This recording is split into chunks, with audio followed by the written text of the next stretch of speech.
Good morning. Our scripture reading today is from Mark 8:1-21. During those days, another large crowd gathered. Since they had nothing to eat, Jesus called his disciples to him and said, "I have compassion for these people. They've already been here with me 3 days and have had nothing to eat. If I send them home hungry, they'll collapse on the way because some of them have come from a long distance." His disciples answered, But where in this remote place can anyone get enough bread to feed them?" "How many loaves do you have?" Jesus asked. "7," they replied. He told the crowd to sit down on the ground. When he had taken the 7 loaves and given thanks, he broke them and gave them to his disciples to distribute to the people. And they did so. They had a few small fish as well, and he gave thanks for them also and told the disciples to distribute them. The people ate and were satisfied. Afterward, the disciples picked up 7 basketfuls of broken pieces that were left over.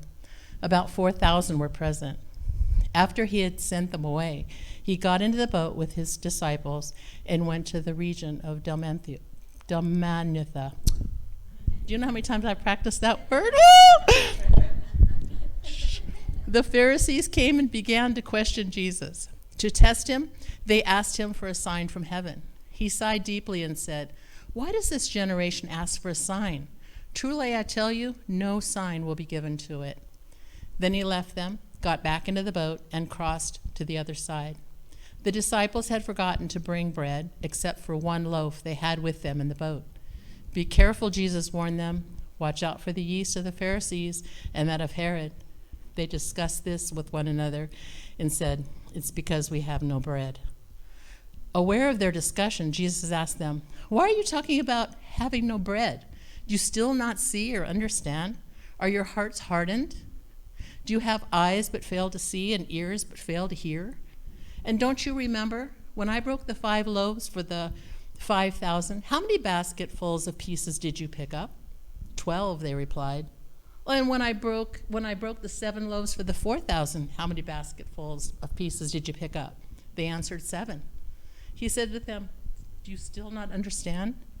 This is the word of the Lord.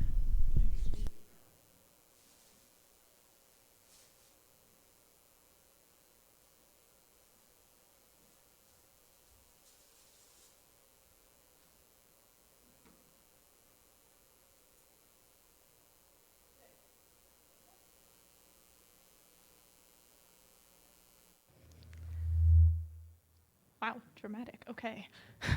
Good morning. Now is the time the kids can go off and have their own adventure, children's ministry, but I don't see any kids. So, have you ever traveled somewhere where they speak English, but it's full of different words for basically everything? Anyone? Okay, so when I was in college, I studied abroad in South Africa for a semester, and we got there pretty late at night. So the next morning, we had an orientation to get settled on our new campus. They gave us lots of papers and schedules and information, all bound together in this nice packet, with the expectation that we would read it all quite soon. But we're in this new foreign world. Who wants to sit and read a stack of orientation paperwork? So we wandered around the grounds for a little bit, ate a snack, came back inside the classroom for our next bit of instructions. We're going to be getting in the van shortly to be going out on some sort of outing. And we're heading back to grab some things from our little chalets. There were these little houses things we're staying in. And we're heading back, and the director said, "Don't forget to bring a jersey. You're not in Southern California anymore." The students started debating amongst each other what he meant. I don't play sports, so I don't have a jersey. Maybe we're going to get some sort of identification jersey t-shirt thing when we're out and about. Somebody brought up rugby, and now that's played instead of American football. So now we're discussing if we're going to go see a rugby game and if we have to dress up in fan attire. The director walks back in the classroom and remarked that he was surprised that we all seemed to be rugby fans based off of our conversation, and asked for us to go grab jerseys because it's going to be cold once the sun goes down, and we might even want a hat and a raincoat while we're at it. We're all sitting there quite confused, and eventually a student raises his hand.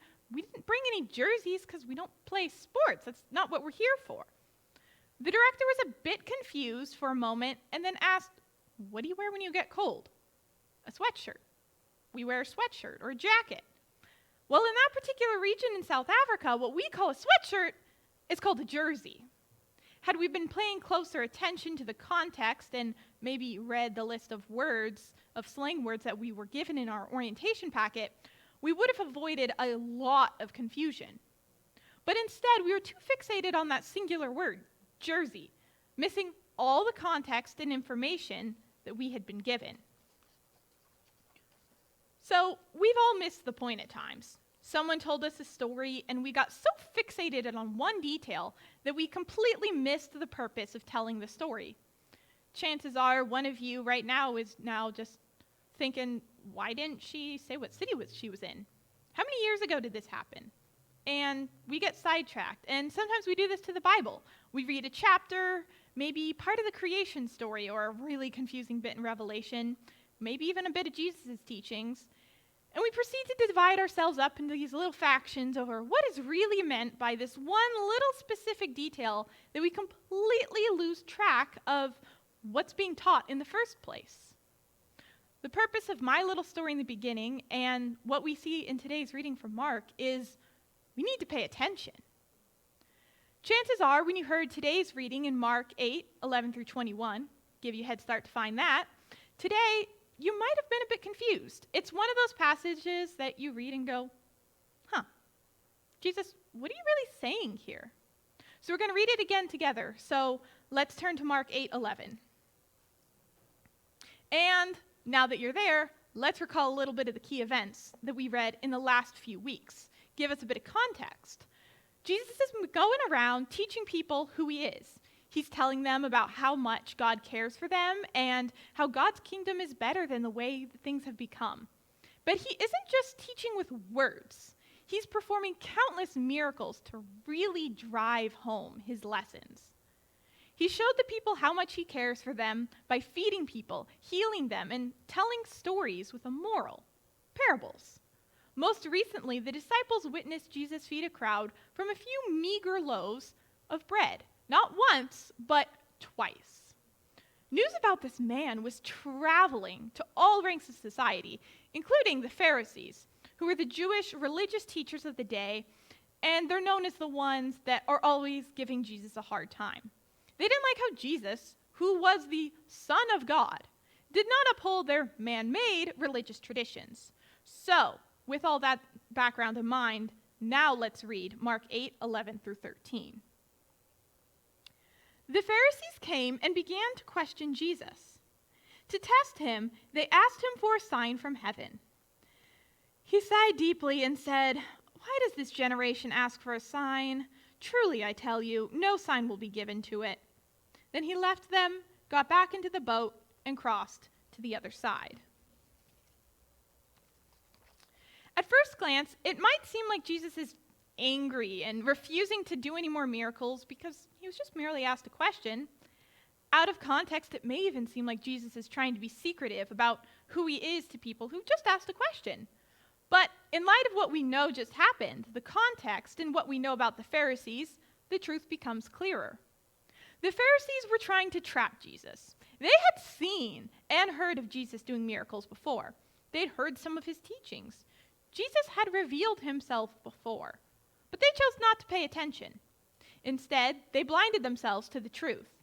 And this is a warning for all of us as well. We need to pay attention because Jesus has revealed himself before. The Pharisees had blinded themselves to what Jesus was doing. They chose not to pay attention to what Jesus was doing for people. They decided time and time again to try and trap Jesus because they didn't like what he was doing. They had the potential to see that Jesus was the Son of God and here to redirect people back to God and the goodness that he had planned. But the Pharisees decided instead that Jesus was competition and wanted him trapped. Since the Pharisees didn't accept all that Jesus had shown them already, he refused to show them a further sign. But this doesn't mean that he stopped doing miracles or teaching. On the contrary. But what Jesus refused to do was be reduced into this box of what the Pharisees wanted to trap him in. He wasn't doing magic tricks for entertainment. He was working miracles to show the world how how much God cares about his people. It's kind of like when you were a kid and your parents told you 1,000 times to stop doing something, and then eventually, after refusing to listen 1,000 times, you just kind of say, suit yourself. Now, your parents will still protect you, but some of us just needed to learn everything the hard way. Jesus still wants his people to come to him, to pay attention to what he's doing in the world, but the Pharisees had the wrong motive. God sees below the surface of our demands. We can ask questions of God, but it's the motive of the Pharisees that got them in trouble. They chose not to pay attention and blinded themselves to what God is doing. Anyone remember those card matching games as a kid? You had maybe 20 cards, you spread them out and you flipped them over face down, and you'd flip them then one by one and try to get a match, and if they didn't match, you had to put them back down and try again. The only way you could win was by paying attention to what came before. If you decided to live in denial of every card and insisted instead that this beach ball card was actually a skateboard, you'd be hopeless in the game. But of course, you don't really need me to tell you strategies of a game you figured out when you were 4 years old. That's kind of what the Pharisees needed. Jesus had shown the Pharisees that he was the Son of God by his miracles. He had showed them that he had immense power and wisdom. But the Pharisees were intentionally living in denial and saying, actually, these miracles are Satan, not God. We need another miracle to prove it. It's just like claiming, actually, this beach ball card's a skateboard.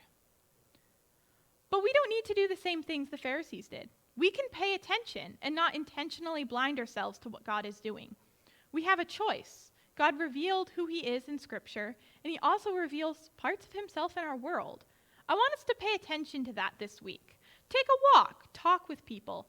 Pay attention to how you can see God at work in his creation.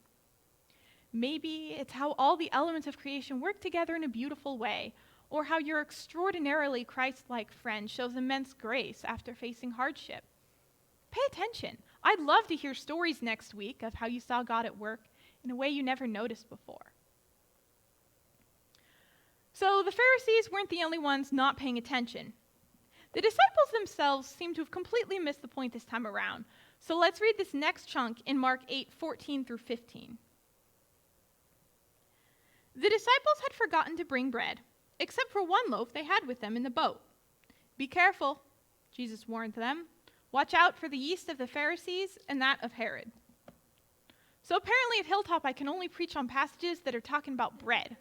This is the third passage I've preached on here that's talking about bread.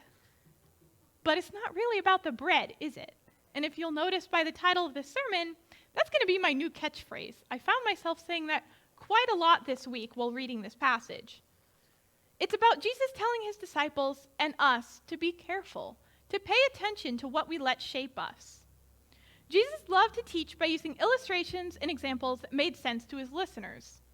The disciples knew how bread was made, and they knew what yeast was. They were rather well acquainted with the Pharisees, and they knew Herod.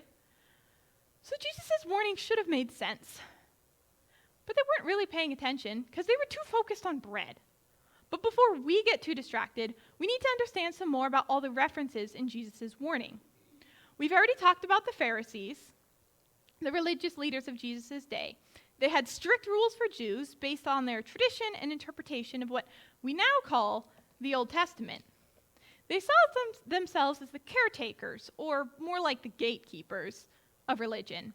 And as you can imagine, these rules that they made up became rather extreme over the years, making it nearly impossible for all but the most elite to follow God according to their standards. They were so keen to follow the letter of the law that they forgot why it even existed in the first place. And the next person Jesus warns about is a bit interesting because we're not quite sure with the spelling of how it is in Greek if it's Herod, as in the guy who killed his friend John the Baptist, or the Herodians, people who plotted with the Pharisees to kill Jesus. Spoiler alert. But regardless, these two options aren't particularly friendly to Jesus and his message, so his point still stands. So now that we have all the pieces of the puzzle, let's put them together to understand Jesus' warning. This is a basic bread dough, much like what they would have had in the first century. And this represents yeast. Now, if this was a cooking show and not a sermon illustration, it'd be mixed with water and everything, but I don't want to make any bigger of a mess than I'm probably already going to. So now the nature of yeast is to make the bread rise. It makes it fluffy. Only a little bit is needed, and it works its way into the entire loaf, affecting all of it. In Jesus' time, it was a common metaphor for evil, but there's more to it than that. Jesus says to watch out for the yeast of the Pharisees and that of Herod. We need to watch out for what the teachings and what things are in our life we allow to shape us. Because things like yeast act a little bit of them will eventually affect who we are. Observe. Here's our bread dough. Kind of represents our lives according to Jesus' warning here. And here is the yeast of the Pharisees, and it's dyed red so you can see it. We might be tempted to look at things in our world and try them out because they look so tempting. We have different things that we say as we pour the yeast on. Well, just one look at this website won't hurt. I'm not doing anything wrong. It's just online. It's not affecting real people. And that gets mixed in. The yeast of the Pharisees. Well, I'm so glad I'm not one of those people. You know, I made the right decisions. They deserve what's coming. And the yeast of the Pharisees gets added in. Well, they don't deserve to be here. I was born here, and I follow all the rules. I follow the laws. And the yeast of the Pharisees gets mixed in. Well, it doesn't matter what I do, as long as I believe the right things, right? And the yeast of the Pharisees gets mixed into our lives. And all these statements, and many of the other things that we know are wrong and try to justify, slowly end up working their way into our lives, just like this yeast works its way into the bread dough and completely changes it. See, it's red. And if you look at the dough now, it's been changed. It's fundamentally different than it was before. These beliefs that we try and compartmentalize don't stay there. They work our way into our lives, into all parts of our lives. Can anyone separate the red out of this dough now that it's in here? Anyone want to try? No, because you know it won't work.